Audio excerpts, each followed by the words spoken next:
નમસ્કાર, આપ જોઈ રહ્યા છો યુટીસી ન્યૂઝ। લોકસભાની ચૂંટણી 2024નો 7મા તબક્કાનું જે અંતિમ મતદાન છે તે આજે પૂર્ણ થઈ ગયું અને હવે એક્ઝિટ પોલ આવવાની શરૂઆત થઈ ગઈ છે। અલગ અલગ જે સર્વે કરતી કંપનીઓ છે જે એક્ઝિટ પોલ લાવી રહી છે, આ એક્ઝિટ પોલમાં અત્યારે જોઈએ તો મોટા ભાગની જે સર્વે કરનારી જે કંપનીઓ છે જે એક્ઝિટ પોલ બહાર પાડે છે તે વડાપ્રધાન નરેન્દ્ર મોદીની આગેવાનીમાં જે ભારતીય જનતા પાર્ટી હાલ શાસન કરી રહી છે તેને જ ત્રીજી વખત લાવી રહી છે। આ સર્વેની વાત કરવામાં આવે તો અલગ અલગ જે સર્વે આવી રહ્યા છે, આ સર્વેમાં ભારતીય જનતા પાર્ટીને બહુમતથી પણ ઘણી વધારે સીટો બતાવવામાં આવી રહી છે।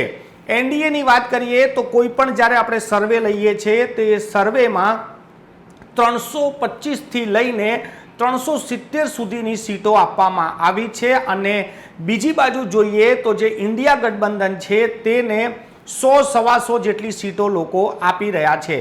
અલગ અલગ જે સર્વે કરતી જે સંસ્થાઓ છે તે પોતપોતાના સર્વે આજે બહાર પાડી રહ્યા છે અને આ જે એક્ઝિટ પોલ આવ્યા છે આ એક્ઝિટ પોલનો પણ ઇંતજાર ખૂબ જ હતો।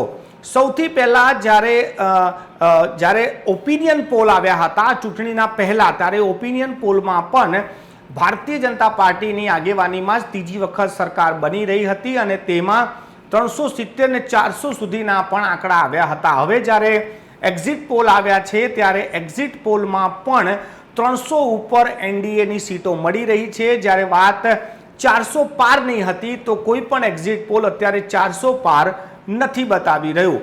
આ ચૂંટણીમાં ઇન્ડિયા ગઠબંધને પણ દાવો કર્યો છે કે તેઓની 295 સીટો આવી રહી છે। આજે જ કોંગ્રેસના જે રાષ્ટ્રીય અધ્યક્ષ છે મલ્લિકાર્જુન ખરગે તેમના ઘરે બેઠક મળી હતી અને તેમણે દાવો કર્યો છે કે તેમની 295 સીટો આવી રહી છે।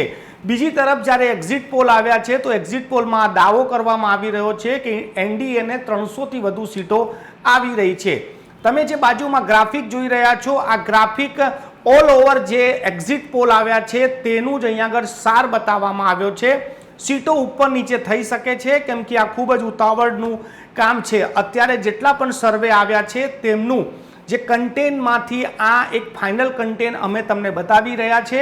આ એક્ઝિટ પોલ છે, આનાથી ઉપર નીચે આંકડા થઈ શકે છે। જે સાચા આંકડા છે તે 4 જૂને જ બહાર આવશે જ્યારે મતગણતરી કરવામાં આવશે।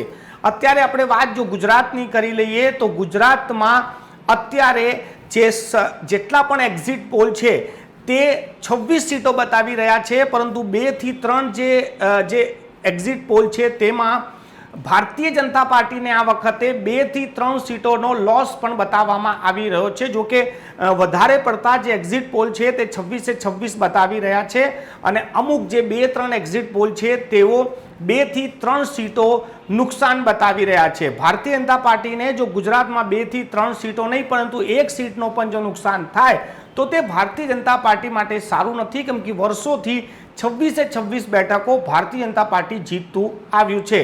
આ જે એક્ઝિટ પોલની હવે શરૂઆત થઈ ગઈ છે, બધી જ ન્યૂઝ ચેનલો પર આ જ ચર્ચા છે।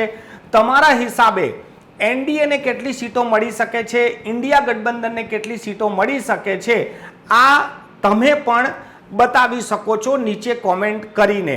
સાચા આંકડા તો 4 જૂને જ ખબર પડશે।